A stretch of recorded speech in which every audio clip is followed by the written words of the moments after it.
Pemirsa Garuda TV, kembali lagi bersama saya Reza Imelia dalam Lampung 8. Sejumlah informasi telah kami rangkai dan siap kami sajikan untuk Anda. Inilah Lampung 8 selengkapnya.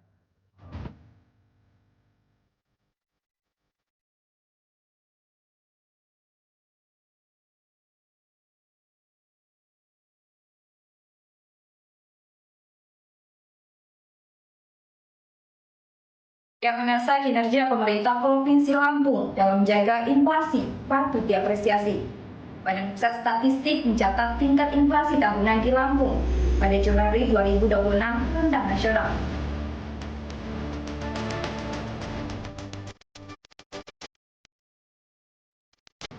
Yang mengasah ratusan hektar lahan hutan lindung dan hutan produksi di Kecamatan Merbau Mataram, Kabupaten Lampung Selatan, juga telah dialihkan oleh oknum tidak bertanggung jawab.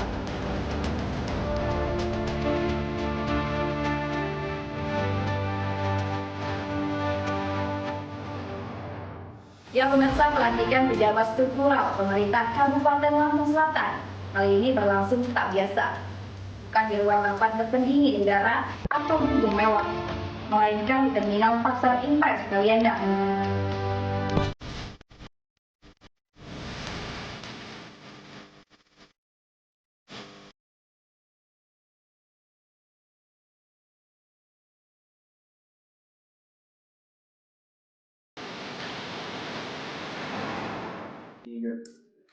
Yang pemirsa kinerja pemerintah Provinsi Lampung dalam menjaga inflasi patut diapresiasi.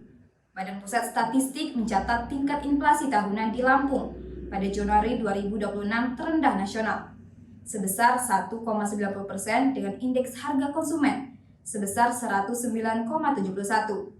Secara nasional pada Januari 2026 terjadi inflasi year on year sebesar 3,55% dengan indeks harga konsumen sebesar 100,975. Sementara di Provinsi Aceh tercatat sebagai provinsi dengan inflasi tertinggi, mencapai 6,69% dengan indeks harga konsumen sebesar 114,23. Rilis Badan Pusat Statistik menyebutkan inflasi tahun ke tahun tertinggi di tingkat provinsi terjadi di Provinsi Aceh, sebesar 6,69% dengan indeks harga konsumen sebesar 114,23 dan terendah terjadi di Provinsi Lampung, sebesar 1,90% dengan indeks harga konsumen sebesar 109,71. Secara berturut 10 besar provinsi inflasi terendah. Terendah kedua Bali, terendah ketiga Bengkulu, Jawa Tengah, Papua Pegunungan, Kepulauan Riau, Sulawesi Utara, Jawa Barat, Jawa Timur, dan Daerah Istimewa Yogyakarta. Kepala Badan Pusat Statistik Provinsi Lampung, Ahmad Rizwan Nasution, menjelaskan bahwa inflasi tahunan tersebut terjadi akibat kenaikan harga pada sebagian besar kelompok pengeluaran, makanan, minuman, dan tembakau mengalami inflasi sebesar 1,82%. Sementara kelompok perumahan, air, listrik, dan bahan bakar rumah tangga mencapai inflasi cukup tinggi, yakni 16,46%. Selain itu, kelompok perlengkapan, peralatan, dan pemeliharaan rutin rumah tangga mengalami inflasi 0,02%. Kelompok transportasi tercatat inflasi 0,94%. Kelompok penyediaan makanan dan minuman atau restoran sebesar 1,26%. Serta kelompok perawatan pribadi dan jasa lainnya sebesar 9,62%. Di sisi lain, sejumlah kelompok pengeluaran justru mengalami penurunan indeks atau deflasi. Kelompok kesehatan mengalami deflasi 0,27%. Kelompok informasi, komunikasi, dan jasa keuangan deflasi 0,47%. Kelompok rekreasi, olahraga, dan budaya deflasi 0,33%. Serta kelompok pendidikan mengalami deflasi terdalam sebesar 17,93%. Terkait inflasi antar wilayah, cakupan indeks harga konsumen di Januari 2026, inflasi tahunan tertinggi terjadi di Kabupaten Mesuji dengan inflasi sebesar 2,92%. Sedangkan inflasi terendah terjadi di Kota Bandar Lampung sebesar 1,43%. Dari Bandar Lampung, Tim Liputan, Garuda TV melaporkan. Ya pemirsa, Kepala Kantor Wilayah Direktorat Jenderal Bea dan Cukai Sumatera Bagian Barat yang berkantor di Jalan Gatot Subroto, Bandar Lampung, Rizal Padilla kemarin ditangkap Komisi Pemberantasan Korupsi. Rizal yang baru hitungan hari menempati pos barunya sebagai Kakanwil DJBC Sumatera Bagian Barat. Dicokok KPK dalam posisinya sebagai mantan Direktur Penindakan dan Penyidikan P2 DJB Kementerian Keuangan. Juru bicara KPK, Budi Prasetyo, mengonfirmasi bahwa benar KPK menggelar operasi tangkap tangan atau OTT di 3 lokasi berbeda pada Rabu 4 Februari 2026, yaitu di Lampung, Kalimantan Selatan, dan Jakarta. Menurut Budi, khusus di Lampung, KPK mengamankan pejabat eselon 2 di Bea Cukai inisial R. Budi menjelaskan bahwa konstruksi perkara ini berkaitan dengan dugaan tindak pidana korupsi dalam kegiatan importasi yang melibatkan pihak swasta. Budi menambahkan OTT kedua di Kalimantan Selatan berkaitan dengan restitusi pajak di Kantor Pelayanan Pajak Banjarmasin. KPK mencomot Kepala Kantor Pelayanan Pajak Madya Banjarmasin berinisial M bersama 2 orang lainnya. OTT di Kalimantan Selatan ini berkaitan dengan kasus suap restitusi pajak pertambahan nilai atau PPN sektor perkebunan. Ada dugaan pengaturannya dalam proses restitusi itu, kemudian ada dugaan penerimaan yang dilakukan para oknum di KPP Madya Banjarmasin. OTT ketiga di Jakarta, Budi mengungkapkan operasi senyap juga dilakukan di Jakarta. Meski dirinya belum bisa mengungkapkan pejabat yang terjerat dalam operasi senyap di Jakarta. Budi juga belum mengungkap jenis tindak pidana korupsi yang ditemukan penyidik dalam OTT ini. Dari Jakarta, Lampung, Tim Liputan Garuda TV melaporkan. Ya pemirsa, pemerintah menegaskan komitmen kuat dalam menjaga lingkungan hidup dan melestarikan keanekaragaman hayati nasional. Termasuk di Taman Nasional Waikambas, Presiden Prabowo telah memutuskan menyiapkan anggaran 120 juta US dollar atau sekitar 2 triliun rupiah khusus untuk konservasi Taman Nasional Waikambas.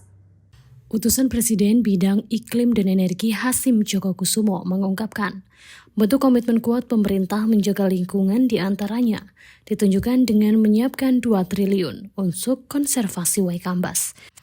Menurut Hasim, anggaran tersebut akan digunakan untuk merevitalisasi kawasan Waikambas, sekaligus memperkuat tata kelola konservasi, termasuk perlindungan satwa liar gajah Sumatera.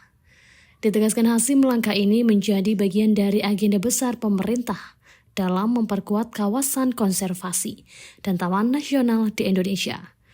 Selain penguatan anggaran, Presiden juga memutuskan penambahan signifikan jumlah personil polisi kehutanan. Dari sekitar 57 taman nasional yang saat ini hanya dijaga sekitar 5.000 Force Rangers, jumlah tersebut akan ditingkatkan menjadi 70.000 personil. Seluruh pendanaan akan bersumber dari anggaran pendapatan dan belanja negara (APBN).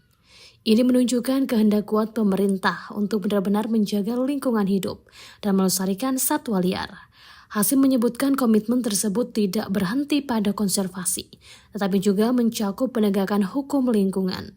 Pemerintah juga serius menegakkan Undang-Undang Pengelolaan Sampah yang telah diundangkan sejak tahun 2008, namun selama ini belum berjalan dengan optimal. Presiden telah memberi petunjuk kepada Kementerian Lingkungan Hidup yang juga memimpin Badan Pengendalian Lingkungan Hidup, Bapedal, untuk menegaskan undang-undang tersebut secara khusus. Hasim menekankan bahwa dengan demikian, kepala daerah wajib mematuhi undang-undang tersebut dan akan dimintai pertanggungjawaban, termasuk sanksi pidana jika lalai. Kata Hasim, ini tidak main-main. Penegakan hukum lingkungan akan dilaksanakan secara tegas dan segera demi anak cucu dan generasi mendatang. Dalam rangka pembiayaan, pemerintah juga memanfaatkan pengembangan pasar karbon nasional untuk mendukung program perlindungan hutan dan lingkungan. Hasim menyebut carbon market menjadi salah satu instrumen strategis untuk memastikan keberlanjutan pendanaan konservasi. Dari Jakarta, Tim Liputan Garuda TV melaporkan. Ya pemirsa, Gubernur Lampung Rahmat Mirzani Jausal menginstruksikan seluruh organisasi perangkat daerah di lingkungan pemerintah Provinsi Lampung melaksanakan gerakan ASRI, aman, sehat, resik, dan indah, secara menyeluruh dan berkelanjutan. Hal ini sesuai dengan instruksi Presiden Prabowo Subianto saat Rakornas dengan seluruh kepala daerah kemarin. Instruksi Gubernur Lampung nomor 8 tahun 2026 tentang Korve, Gerakan Bersih-Bersih Kantor dan Lingkungan Kerja, merupakan tindak lanjut atas arahan Presiden Republik Indonesia Prabowo Subianto dalam rangka memperkuat budaya hidup bersih dan sehat, sekaligus menciptakan lingkungan kerja pemerintahan yang aman, tertata, dan nyaman. Gerakan ASRI diwujudkan melalui kegiatan Korve atau gotong royong bersih-bersih kantor dan lingkungan kerja yang dilaksanakan secara rutin setiap hari. Hal ini disampaikan langsung oleh Sekretaris Daerah Lampung, Marindo Kurniawan, saat melakukan sidak ke beberapa organisasi perangkat daerah. Gubernur Mirza menegaskan bahwa kegiatan bersih-bersih dilakukan di seluruh kantor dan fasilitas kerja pemerintah Provinsi Lampung, baik di dalam ruangan kerja maupun di luar ruangan. Instruksi Pak Presiden untuk baik pemerintah daerah maupun instansi terkait untuk melaksanakan Korve atau gotong royong bersih-bersih, kegiatan bersih-bersih baik di lingkungan kantor, di lingkungan yang ada di luar kantor maupun di dalam kantor. Dan pemerintah Provinsi Lampung telah menindaklanjutinya langsung. Pak Gubernur Lampung langsung mengeluarkan instruksi Gubernur Lampung tertanggal 3 Februari tentang pelaksanaan Korve atau gerakan bersih-bersih lingkungan kantor ini. Asli itu ya Pak Syed? Iya, dan input tersebut telah disampaikan, telah ditantang oleh Pak Gubernur. Selain menjaga kebersihan lingkungan fisik, pengelolaan sampah juga menjadi bagian penting dalam pelaksanaan gerakan ASRI. Seluruh OPD diminta untuk menerapkan pengelolaan sampah secara tertib, termasuk melakukan pemilahan antara sampah organik dan anorganik sebagai upaya mendukung pengelolaan lingkungan yang berkelanjutan. Dari Bandar Lampung, Tim Liputan Garuda TV, Perza Amelia melaporkan. Beragam peristiwa penting terjadi setiap saat. Seiring penguatan indeks harga saham gabungan yang dibuka naik pada perdagangan awal tahun. Laporan terkini, informasi terbaru, dan fakta yang terverifikasi. Rehabilitasi dan rekonstruksi pasca bencana di Aceh, Sumatera Utara, dan Sumatera Barat. Disajikan cepat, tajam, dan mendalam. Dalam Laporan 8 setiap hari. Hanya di Garuda TV.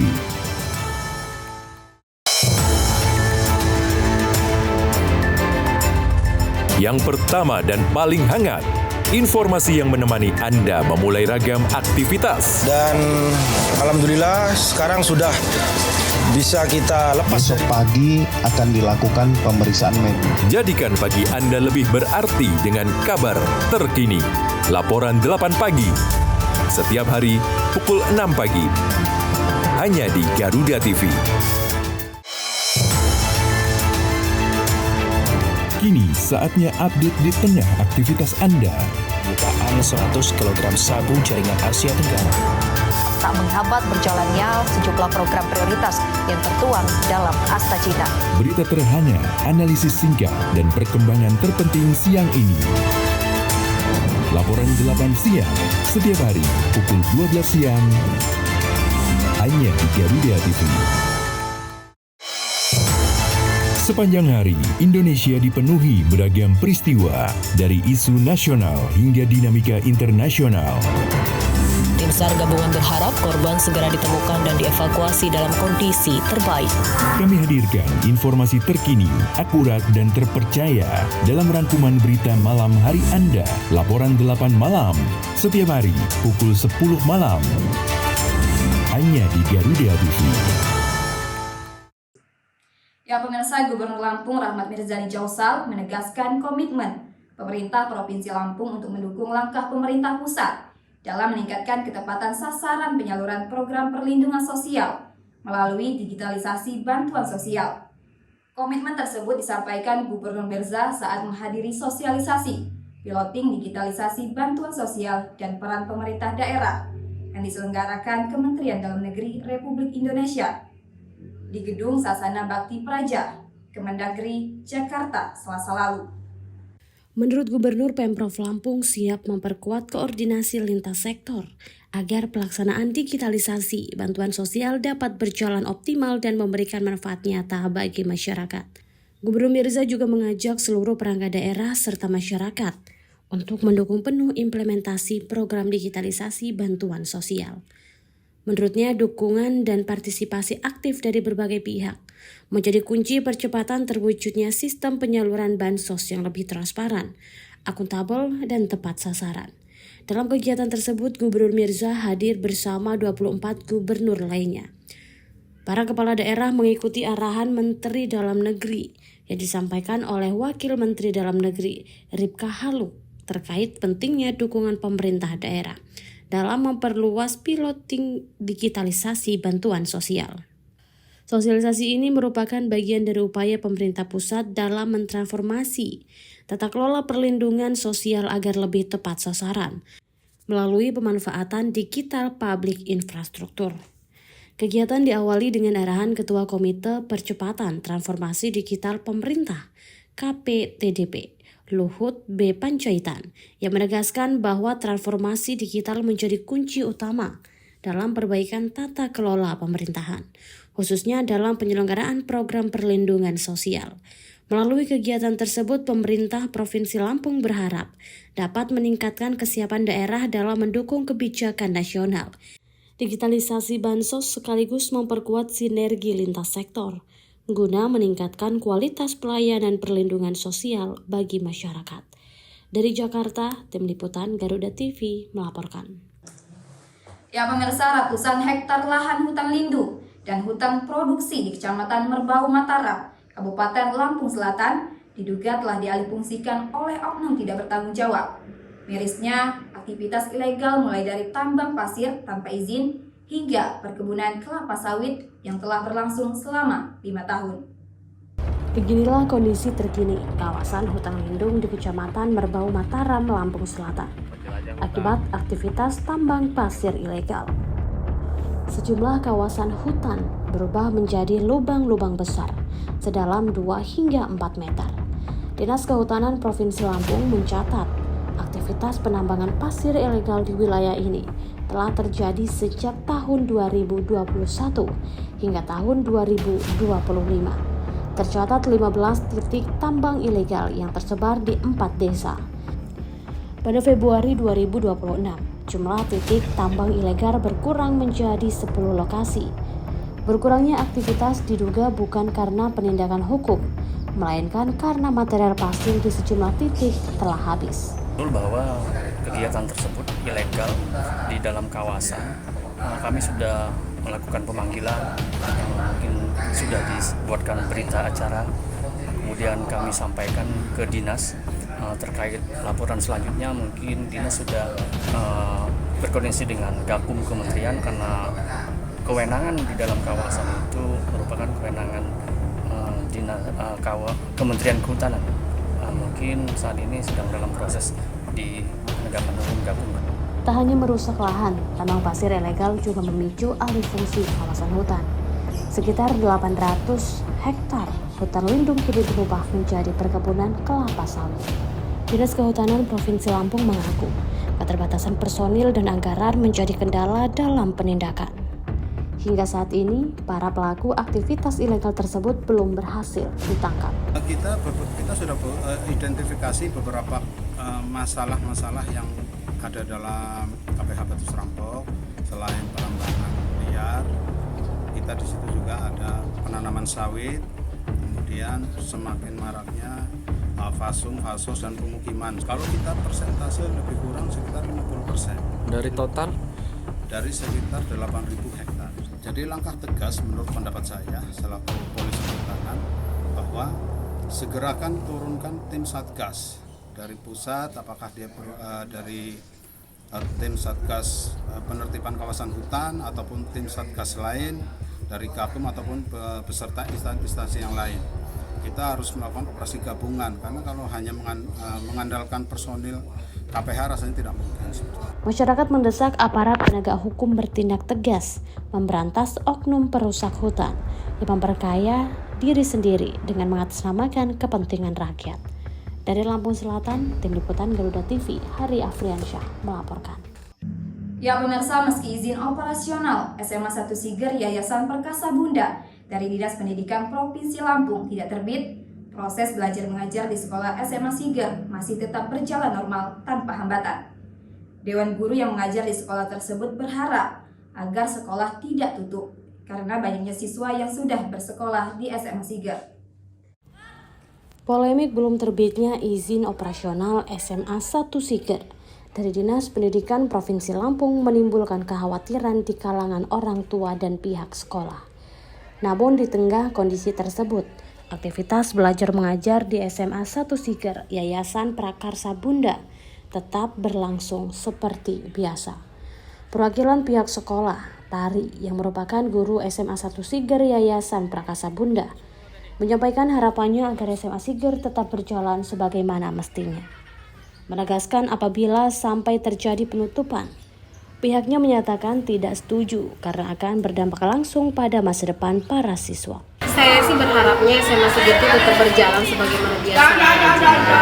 Terus kalau misalkan memang ada tutup gitu kan, ya kami sih untuk nggak setuju karena maksudnya kan kami ngelihat ke anak-anaknya ini seperti apa, karena mereka juga pasti punya masa depan. Aja sih. Hingga saat ini kegiatan belajar mengajar tidak mengalami gangguan. Para siswa tetap menerima pelajaran dari guru-gurunya secara normal, mulai dari pagi hingga sore hari.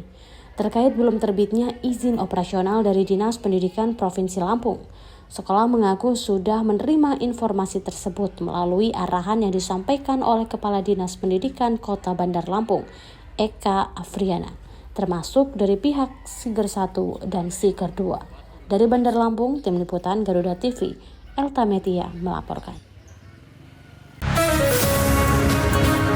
Di tengah perubahan dan dinamika bangsa, ada isu yang memerlukan sebuah solusi. Menyinggung soal SARA seandainya tidak hati-hati. Semua tata kelola penyelenggaraan ya itu harus bersih. Bersama narasumber terpercaya, mengulas topik terkini untuk negeri. Indonesia Kita, Senin sampai Jumat pukul 7 malam. Hanya di Garuda TV.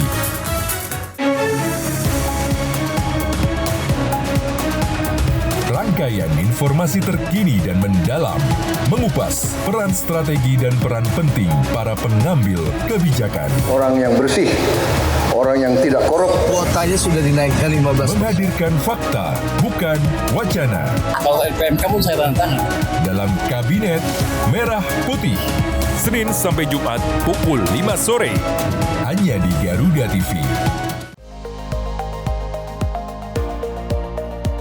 Pertanian Andi Amran Sulaiman menyebut, ekonomi terus bergerak cepat dan setiap perubahan membawa dampak besar. Beragam aktivitas dihadirkan. Kami hadir dengan update terkini seputar keuangan, perdagangan, investasi, hingga sektor strategis lainnya. Tahun depan, swasembada white sugar. Jangan lewatkan Ekonomi 8 pukul 10 pagi. hanya di Garuda TV. Ya, berita selanjutnya pemirsa, Dinas Peternakan dan Kesehatan Hewan Kabupaten Tulang Bawang melakukan vaksinasi penyakit mulut dan kuku terhadap ribuan sapi dan kerbau. Kegiatan ini dilakukan untuk mencegah penyebaran PMK yang dapat menimbulkan kematian pada hewan ternak. Dinas Peternakan dan Kesehatan Hewan Kabupaten Tulang Bawang melakukan vaksinasi ribuan ternak sapi dan kerbau yang tersebar di Tulang Bawang, Lampung. Upaya ini dilakukan untuk mencegah PMK. Tahap pertama, Kabupaten Tulang Bawang mendapatkan kuota vaksin PMK sebanyak 10.000 vaksin dari Kementerian Pertanian. Tim vaksinator Dinas Peternakan dan Kesehatan Hewan Tulang Bawang langsung diturunkan ke sejumlah peternakan sapi dan kerbau guna melakukan vaksin serentak di 5 kecamatan yang tersebar di Kabupaten Tulang Bawang. Untuk tahun ini pelaksanaan vaksin penyakit mulut dan kuku, syukur alhamdulillah kita dapat untuk tahap pertama dapat alokasi kurang lebih 10.000 dosis dan bisa bertambah nantinya. Untuk tahun ini kita utamakan vaksin ke ternak sapi dan kerbau dulu, seperti itu. Hingga saat ini Pak sudah berapa banyak yang kita vaksin? Kita kan baru launching hari ini, kurang lebih per hari ini hampir 1.000 ekor karena kita bagi 5 tim. 5 tim itu kita tersebar di 5 kecamatan gitu. Masing-masing tim kurang lebih 7-10 orang. Untuk kriteria hewan yang harus divaksin itu? Untuk kriteria ternak yang harus divaksin, yang pertama yang jelas harus sehat, karena vaksin ini diperuntukkan untuk ternak-ternak yang sehat saja, tidak untuk ternak yang sakit seperti itu. Dinas Peternakan berupaya terus melakukan vaksinasi terhadap ribuan sapi dan kerbau pada peternakan yang ada di 15 kecamatan di Kabupaten Tulang Bawang. Saat ini yang telah tercatat dan terdata yakni 10 hewan ternak sapi warga terjangkit PMK dan saat ini dalam proses pemulihan. Alhamdulillah sangat senang Pak, kami sebagai petani, sebagai peternak sangat kebantu dengan adanya vaksin program dari kabupaten. Pak, terus sempat khawatir nggak sih Pak untuk penyebaran PMK ini Pak? Insya Allah kalau udah divaksin insya Allah enggak, karena untuk tahun yang sudah punya saya divaksin semua, alhamdulillah enggak kena. Ya kena tapi cuma sebentar, alhamdulillah bebas semua. Warga yang memiliki hewan ternak seperti sapi, kerbau, dan kambing merasa terbantu dengan adanya program vaksinasi PMK oleh dinas setempat. Dari Tulang Bawang, Tim Liputan Garuda TV, Triono melaporkan. Ya pemirsa, pelantikan pejabat struktural pemerintah Kabupaten Lampung Selatan kali ini berlangsung tak biasa.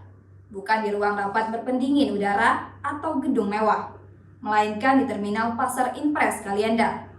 Ruang publik yang menjadi denyut kehidupan masyarakat. Di tengah aktivitas pasar dan disaksikan langsung para pedagang. Sebanyak 22 pejabat administrator dan 7 pejabat pengawas dilantik dan diambil sumpahnya oleh Bupati Lampung Selatan Radityo Egi Pratama pada Rabu 4 Februari 2026. Suasana yang biasanya sepi dari kegiatan pemerintahan, pagi kemarin justru dipenuhi puluhan pejabat struktural di lingkungan pemerintah Kabupaten Lampung Selatan. Selain pelantikan tersebut, 7 pejabat struktural juga menerima tugas tambahan sebagai pelaksana tugas, sebagai kepala dinas 4 orang, kepala bidang 2 orang, dan kepala subbidang 1 orang di sejumlah perangkat daerah. Bupati Egi menegaskan pemilihan Terminal Pasar Impres Kalianda sebagai lokasi pelantikan bukan tanpa alasan. Menurutnya, prosesi tersebut menjadi pengingat bahwa realitas pengabdian tidak selalu berada dalam kondisi yang sejuk dan nyaman. Yang mana ini menjadi sebuah pengingat bahwa sebuah realita itu tidak selalu sejuk dan nyaman. Saya lantik Bapak Ibu semua di tengah-tengah masyarakat, disaksikan langsung para pedagang yang ada di Pasar Impres. Ini adalah realita yang terjadi hari ini. Saya sebagai Bupati Lampung Selatan yang dipilih oleh masyarakat dan Bapak Ibu semua, ini yang saya pilih untuk membantu saya bekerja. Harapannya dengan prosesi ini betul-betul merasakan apa yang dirasakan oleh masyarakat kita, apa yang dirasakan oleh rakyat kita. Bupati Egi menambahkan integritas aparatur tidak diukur dari penampilan atau pencitraan semata, melainkan dari kejujuran dan hasil kerja yang nyata. Di ruang publik seperti pasar, para pejabat diharapkan mampu merasakan langsung denyut kehidupan masyarakat yang sesungguhnya. Sebagai kepala daerah yang dipilih oleh rakyat, Bupati Egi mengaku membutuhkan pejabat yang mampu bekerja dengan empati dan kesadaran penuh terhadap kondisi real di lapangan. Jangan yang sudah naik jabatan merasa menjadi pejabat lalu lupa daratan. Harus bekerja dengan hati, bekerja melihat realita. Bupati Egi menekankan bahwa keputusan penempatan pejabat telah melalui proses panjang dan selektif. Dalam menjalankan tugas, seluruh pejabat yang dilantik diminta menghidupkan semangat Lamsel Betik, bebas transaksi ilegal dan korupsi sebagai karakter birokrasi Lampung Selatan. Menurutnya, integritas, kejujuran, dan kebersihan dalam menjalankan amanah merupakan pondasi utama birokrasi yang dipercaya masyarakat. Pelantikan di ruang publik diharapkan menjadi simbol bahwa jabatan tidak pernah bekerja dalam keheningan, melainkan selalu hadir di tengah suara, tuntutan, dan konsekuensi pelayanan publik. Dari Bener Lampung, Tim Liputan Garuda TV melaporkan. Ya, berita selanjutnya, pemerintah Kabupaten Lampung Selatan melalui Dinas Pariwisata bekerja sama dengan pengusaha wisata melakukan upaya pelestarian ekosistem laut dengan menanam ratusan terumbu karang. Kegiatan ini dilakukan sebagai bentuk komitmen menjaga keseimbangan ekosistem laut, sekaligus mendukung pengembangan pariwisata berkelanjutan. Dinas Pariwisata Kabupaten Lampung Selatan bersama para pengusaha wisata melaksanakan penanaman ratusan terumbu karang di kawasan pantai wisata Grand LT, Desa Merak Belantung. Kegiatan dihadiri Kepala Dinas Pariwisata Kabupaten Lampung Selatan, Dr. Inyoman Setiawan, Direktur PT KLDT Resa Adri Kresna, Waden Ramil Tatang, serta para pelaku usaha wisata. Penanaman terumbu karang ini merupakan bentuk kepedulian pengusaha wisata terhadap pelestarian lingkungan laut. Selain menjaga ekosistem, kegiatan ini juga bertujuan melestarikan keanekaragaman hayati, serta mewariskan lingkungan laut yang sehat bagi generasi mendatang. Kegiatan tersebut sejalan dengan program Bupati Lampung Selatan, Radityo Egi Pratama, dalam mewujudkan Lampung Selatan sebagai Kabupaten Agro Edu Wisata. Jadi salah satu bentuk kita terima kasih kepada alam, ya kita jaga alam kita lindungin alam kita dari alam untuk alam. Caranya apa? Salah satunya dengan menanam terumbu karang. Karena dengan tumbuhnya terumbu karang ini menjaga dari abrasi, pertumbuhan ikan dan tanaman laut juga terjaga. Dan insya Allah apapun yang kita hasilkan dari laut bisa menghasilkan buat masyarakat dan balik lagi ke alam laut lain. Sementara itu, Dinas Pariwisata Kabupaten Lampung Selatan terus berupaya mencari solusi strategis untuk meningkatkan jumlah kunjungan wisatawan, baik dari dalam maupun luar. Salah satunya dengan mendorong agar wisatawan dapat tinggal lebih lama, sehingga dapat menikmati keindahan pantai dan potensi wisata alam yang ada. Dan sangat berharap kegiatan ini atau kegiatan-kegiatan lain yang berorientasi kepada lingkungan ini akan tentu kita dukung dengan maksimal. Untuk catatan sampai saat ini, length of stay-nya itu hanya 3 jam di Lampung Selatan. Kita akan targetkan 2 atau 3 hari pengunjung ini adanya di Lampung Selatan. Tentu saya menyambut baik tadi ngobrol-ngobrol dengan Pak Reja, beliau juga sudah memiliki rencana besar bagaimana pengunjung itu ya setelah bermain di sini nggak lari kemana-mana. Betah-betah Pak Kades. Hal ini tidak lepas dari upaya promosi yang gencar dilakukan oleh Bupati Lampung Selatan ke tingkat nasional hingga internasional. Dari Lampung Selatan, Tim Liputan Garuda TV, Hari Afriansyah melaporkan. Meski hidup penuh keterbatasan, namun mereka tak pernah lelah berbagi kebaikan. Sebab setiap kebaikan pasti akan kembali dalam wujud kebaikan. Hanya seorang pemuda sederhana yang percaya bahwa bahagia tak perlulah mewah. Inilah orang baik, peduli sesama dari hati ke hati. Hanya di Garuda TV.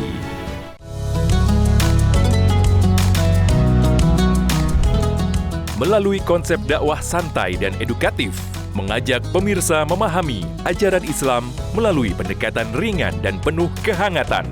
Atau nanti dikabulkannya di akhirat, nggak dikabulkan di sini. Mengapa manusia tetap harus berdoa? Dari perspektif Islam untuk mempererat toleransi di Indonesia, Harmoni Indonesia. Hanya di Garuda TV.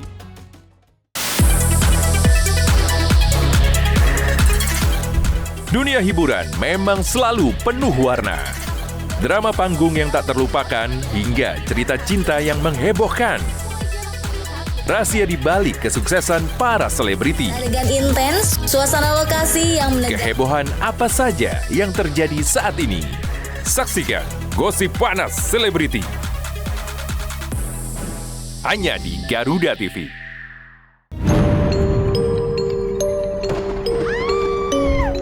Setiap daerah punya daya tarik sendiri. Cerita rakyat yang turun-temurun masih hidup hingga kini. Legenda yang diwariskan hingga misteri yang jarang terungkap. Ratusan peti mati serta berbagai jasad yang dibalut kain. Saksikan misteri hidup. Hanya di Garuda TV. Ya, berita selanjutnya, Sekretariat DPRD Provinsi Lampung menggelar kegiatan peningkatan kapasitas aparatur sipil negara. dalam pengadaan barang dan jasa tahun anggaran 2026. Kegiatan digelar sebagai langkah strategis memperkuat kompetensi aparatur sekaligus mewujudkan tata kelola pengadaan yang efektif, transparan, dan akuntabel.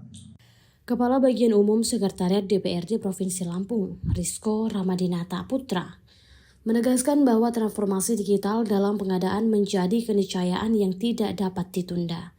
Pemanfaatan e-katalog dan sistem digital harus dilaksanakan secara konsisten, bukan hanya untuk efisiensi anggaran, tetapi juga untuk menjamin transparansi dan akuntabilitas.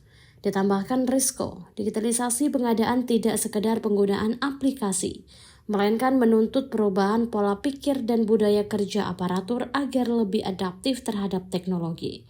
Para narasumber dari Biro Perdagangan Barang dan Jasa Provinsi Lampung memaparkan strategi pengadaan berbasis elektronik, mulai dari e-purchasing, tender dan non-tender, penunjukan langsung hingga pemanfaatan e-katalog nasional dan lokal. Peserta juga mendapatkan penguatan terkait administrasi, pertanggungjawaban serta pencatatan melalui aplikasi sistem pengadaan secara elektronik. Selain itu, Menteri menekankan peran strategis para pelaku pengadaan mulai dari PA, KPA, PPK, PPTK, hingga Pokja pemilihan, agar setiap proses berjalan sesuai ketentuan peraturan perundang-undangan. Dengan penguatan digitalisasi pengadaan ini, Sekretariat DPRD Provinsi Lampung menargetkan terwujudnya sistem pengadaan yang modern, efisien, dan berdaya saing, sekaligus mendukung peningkatan kualitas pelayanan publik di daerah. Dari Bandar Lampung, Tim Liputan Garuda TV melaporkan. Ya pemirsa, Polsek Tanjung Karang Timur menggelar rekonstruksi kasus dugaan penganiayaan terhadap Christian Perel Suyanarta di perumahan Bumi Asri, Kecamatan Tanjung Karang Timur, Bandar Lampung pada Rabu 4 Februari 2026. Sebanyak 24 adegan diperagakan dalam rekonstruksi tersebut untuk memperjelas rangkaian peristiwa hukum yang menjerat Handi Sutanto sebagai tersangka. Rekonstruksi dilakukan dengan dua versi kejadian. Polsek Tanjung Karang Timur menggelar rekonstruksi kasus dugaan penganiayaan terhadap Christiana Perel Suyanarta di perumahan Bumi Asri, Kecamatan Tanjung Karang Timur, Bandar Lampung, pada Rabu 4 Februari 2026. Sebanyak 24 adegan diperagakan dalam rekonstruksi tersebut untuk memperjelas rangkaian peristiwa. Kapolsek Tanjung Karang Timur, Kompol Kurmen Rubianto, menjelaskan bahwa rekonstruksi dilakukan dengan menghadirkan dua versi kejadian masing-masing berdasarkan keterangan korban dan tersangka. Rekonstruksi tersebut turut disaksikan Jaksa Penuntut Umum, Kejaksaan Negeri Bandar Lampung, penyidik serta pihak terkait lainnya, guna memastikan kelengkapan pembuktian dalam berkas perkara.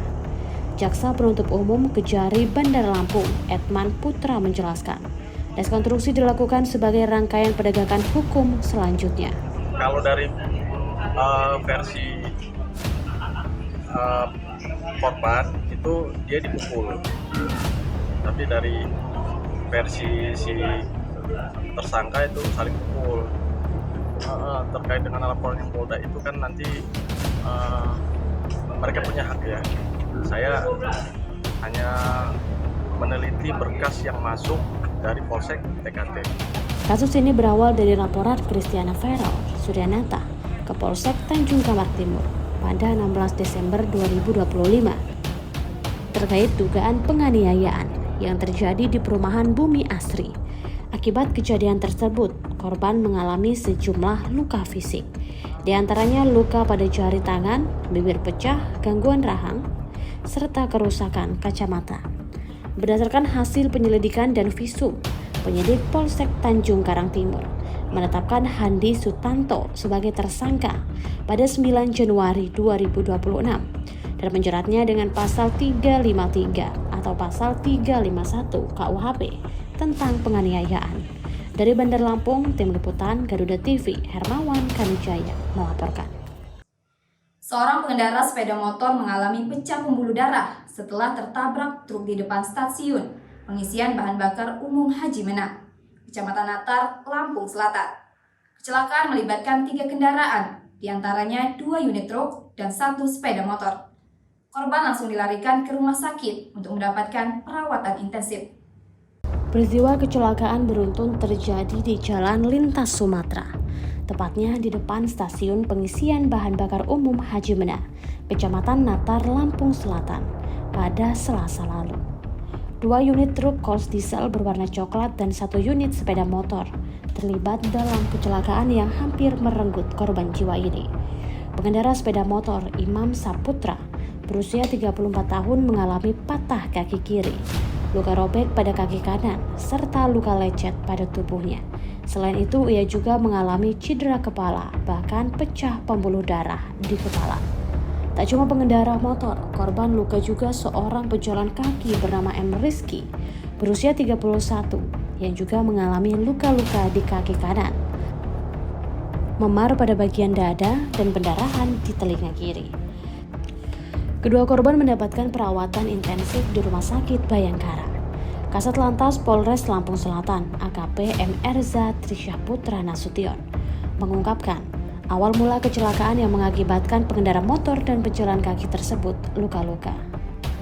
Menurut informasi dari saksi-saksi, kecelakaan berawal ketika sebuah kendaraan Mitsubishi truk tangki berwarna kuning nomor polisi BG8264MY melaju dari arah Bandar Jaya menuju Bandar Lampung. Kendaraan Mitsubishi truk tangki menabrak engkel tersebut hingga terpental. Sementara di depan kendaraan Mitsubishi truk engkel terdapat sebuah sepeda motor Honda Beat Silver bernomor plat polisi BE2595 DBB yang sedang berhenti dan seorang pejalan kaki. Akibatnya sepeda motor dan pejalan kaki tersebut turut tertabrak yang menyebabkan keduanya terlempar keluar jalan. Dari Lampung Selatan, Tim Liputan Garuda TV melaporkan.